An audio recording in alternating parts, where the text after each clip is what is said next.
You're standing in the gardens of Nero's palace on the Palatine Hill, and the sun is setting over Rome in shades of crimson that match the color of fresh blood.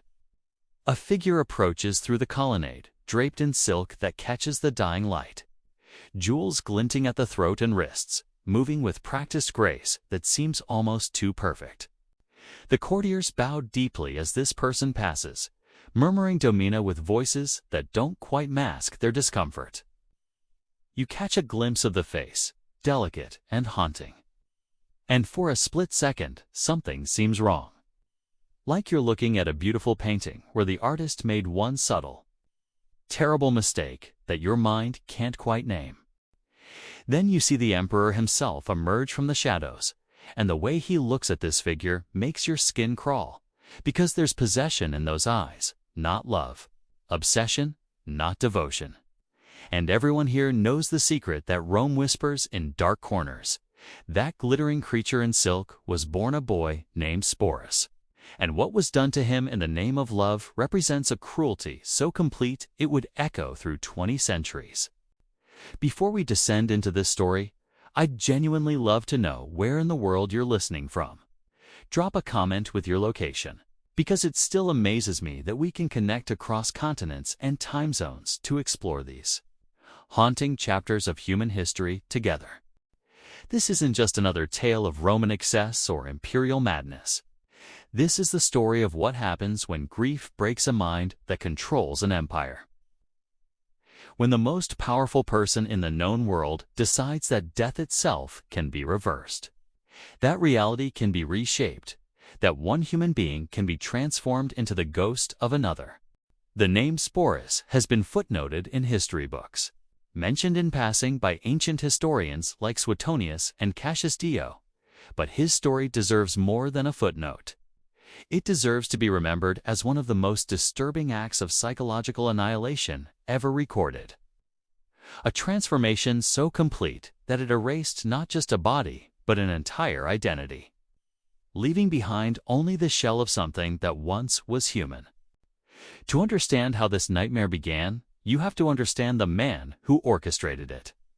Nero Claudius Caesar Augustus Germanicus ascended to absolute power at 16 years old in the year 54 AD. And for a brief moment, Rome believed it had found its golden emperor. He reduced taxes that had strangled commerce under his predecessor. He sponsored games and theatrical performances that delighted the masses. He even performed on stage himself, something scandalous for an emperor but endearing to common Romans who saw him as one of them. The young Nero possessed charm, intelligence, and artistic sensibility that seemed to promise a renaissance of Roman culture. But there's something about absolute power that acts like slow poison, seeping into the crevices of the mind, filling the spaces where empathy and restraint once lived with something darker. By his 10th year of rule, that promising young emperor had become something else entirely. The transformation was gradual, almost invisible, like watching a beautiful fresco slowly crack and peel to reveal nightmare images underneath. He had people killed for imagined slights. He spent fortunes on personal vanity projects while provinces starved. And most tellingly, his capacity for love became twisted into something predatory and consuming, something that couldn't distinguish between devotion and ownership. Her name was Poppaea Sabina, and she wasn't just beautiful in the conventional sense. Ancient sources describe her as possessing a kind of luminous quality that made men forget themselves, forget their duties, forget everything except the need to be near her. She had amber-colored hair that she maintained with elaborate treatments involving exotic oils and foam from the first milk of donkeys. Her skin was porcelain smooth, maintained by bathing in ass's milk, a luxury so expensive that it required maintaining entire herds of animals just for this purpose. But beyond physical beauty, Poppaea possessed something more dangerous: intelligence sharp enough to match Nero's own grandiose self-image, and ambition fierce enough to reshape an empire. When Nero first saw her at a banquet in the year 58 AD, she was married to his friend Otho. That should have been an insurmountable barrier. It wasn't. Within months, Nero had maneuvered to separate them, sending Otho away on a diplomatic mission that was really exile, leaving Poppaea available for his pursuit. The affair that followed scandalized Rome, but scandal meant nothing to a man who was beginning to believe his own divinity. He was already married to Octavia, daughter of the previous emperor Claudius, a union that provided political legitimacy. Octavia was everything Roman virtue claimed to value: modest, quiet, dutiful, faithful. But Nero didn't want virtue. He wanted Poppaea with a hunger that terrified even his most cynical advisors. What Nero felt for Poppaea transcended normal obsession. Ancient historians record that he would station guards not just around her for protection, but to monitor and report every person she spoke to, every place she went, every moment when she was out of his sight. He commissioned hundreds of statues and paintings of her, filling palace rooms until looking in any direction meant seeing her face reflected back at him. He wrote poems about her that survive in fragments, verses so overwrought with possession that they read less like love poetry and more like property inventories. Mine, one fragment reads, "As Rome is mine, as the legions are mine, as breath is mine." In 62 AD, Nero divorced Octavia on trumped-up charges of adultery, a cruel irony that wasn't lost on Roman citizens. 12 days later, he married Poppaea in a ceremony that cost more than most provincial governors would see in a lifetime. For a brief period, they seemed content, or at least Nero seemed satisfied that he had finally possessed the object of his obsession completely. Poppaea gave birth to a daughter named Claudia in 63 AD, though the infant died within 4 months. Ancient sources suggest Nero's grief at losing his daughter was profound, but nothing compared to what would come later. By 65 AD, Poppaea was pregnant again, and the palace was preparing for what everyone hoped would be a male heir. But Poppaea had never lost her independence of spirit. That quality that had attracted Nero initially, but now increasingly frustrated him. She would argue with him about policy, criticize his artistic pretensions, mock his performances when she thought they fell short. Most dangerously, she still saw herself as a person separate from his ownership rather than an extension of his will. The day Poppaea died started with something mundane, a domestic argument that could happen in any marriage across any century. According to Tacitus, Nero had spent the day at the circus watching chariot races, returning home late and drunk. Poppaea confronted him, pregnant and tired, about his priorities, his constant absence, his obsession with public adoration. The argument escalated. Voices rose. And then, in a moment that would shatter reality itself, Nero lost control. The exact mechanism of death remains debated. Tacitus suggests a kick to her pregnant abdomen. Suetonius implies repeated blows. But all sources agree on the result. Poppaea collapsed, bleeding internally. Her life and that of their unborn child draining away on marble floors, while the most powerful man in the world realized what he had done. Imagine that moment of terrible clarity, when rage evaporates and leaves only the irreversible fact of what you've destroyed. Nero threw himself on her body, alternating between begging forgiveness and commanding her to live, as if imperial authority could reverse death itself. She died within hours, and something in Nero died with her. But unlike Poppaea, what died in Nero was replaced with something monstrous. The mourning that followed wasn't grief in any normal sense. It was a complete break with reality.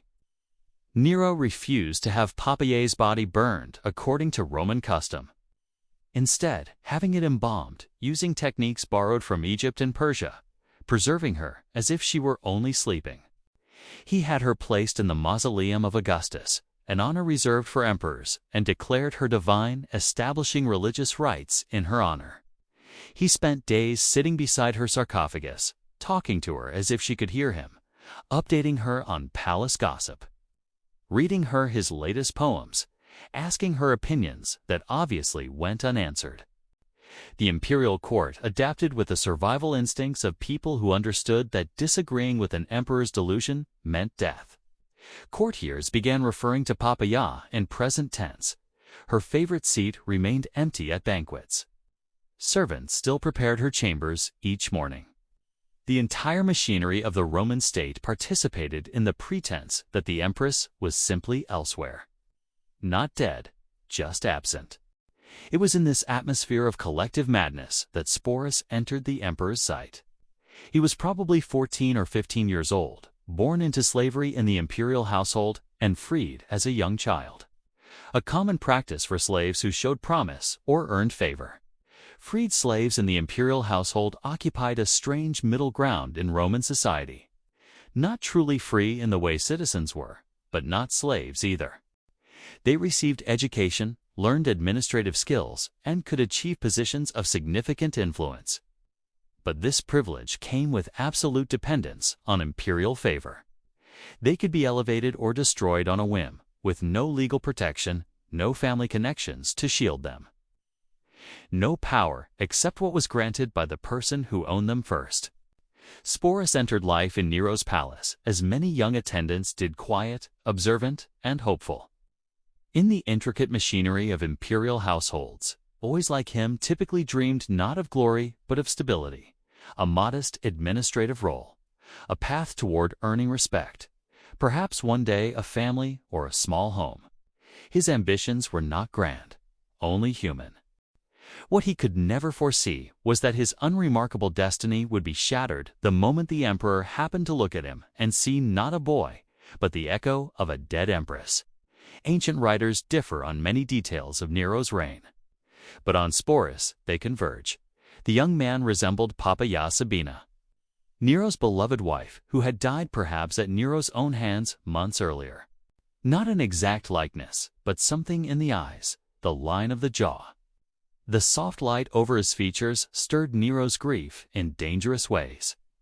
In a world where Romans believed physical resemblance signaled spiritual kinship, Sporus's face would have appeared almost uncanny, a sign the gods had returned what death had taken. For Nero, deep in denial and surrounded by sycophants who indulged his delusions, Sporus became a possibility too intoxicating to ignore. If he couldn't undo Poppaea's death, perhaps he could reproduce her. And once that idea hardened in the emperor's mind, Sporus's individual identity, the sum of his memories, desires, talents, ceased to matter. He became a vessel for Nero's longing, a living substitute for a ghost. There was, naturally, one obstacle. Sporus was male. But Nero was already living in a haze of self-deification and theatrical fantasy. Altering a person's body was, to him, a relatively small matter. Where others saw ethical horror, he saw only opportunity. And so Nero ordered something extraordinary and monstrous. Sporus was to be surgically reshaped into a version of a woman. Castration in Rome was not unheard of, but what Nero demanded went far beyond common practice. He summoned skilled physicians, men with the best training the empire could offer, and commanded them to modify the boy's body to better match his fantasy of Poppaea. The surgery, performed without knowledge of infection or safe anesthetics, would have been harrowing. Sporus was likely strapped down, his consciousness drifting in and out under crude sedatives. While the physicians carried out the emperor's will, survival was not guaranteed. The aftermath promised fevers, pain, and permanent transformation. Against the odds, Sporus lived. But the self who awoke after that operation was, in many ways, trapped behind new barriers, physical, social, psychological. He would no longer fit into any category Roman society understood. Not fully male, not female. He was pushed into a liminal identity created solely for Nero's grief-stricken imagination. As he recovered, Nero announced something astonishing even to Rome's jaded elite. He intended to marry Sporus. The wedding preparations turned the palace into a kind of theater of resurrection. Sporus was given Poppaea's own name, Sabina, as though a word could overwrite his past. Seamstresses crafted luxurious garments tailored to his surgically altered form. Jewelers fitted him with gems that had once adorned Poppaea herself, marls warmed by her skin, pearls that had brushed her throat. These were not simply ornaments, but chains linking Sporus to a woman he had never met. Tutors descended on him. Makeup artists taught him how to paint his face into softer lines. Hairdressers sculpted his curls into fashionable arrangements. Instructors corrected his posture, his gestures. The pacing of his steps, every detail of feminine performance drilled into him until instinct gave way to imposed habit. Even his voice was reshaped through constant practice. Day by day, he was stripped of anything unmistakably his, remade into a replica of another. One can imagine the dissonance of waking each morning to clothes, scents, and rooms designed to mimic a life he had not lived. Mirrors no longer reflected the boy he'd been. Instead, they showed an approximation of a woman produced through imperial command. Survival meant obedience. Resistance in the shadow of Nero's savagery would have been fatal. The wedding took place in the spring of 67 CE, in a palace blazing with flowers and lamps. Musicians played, priests chanted, and aristocrats, no matter their private horror, smiled and offered gifts.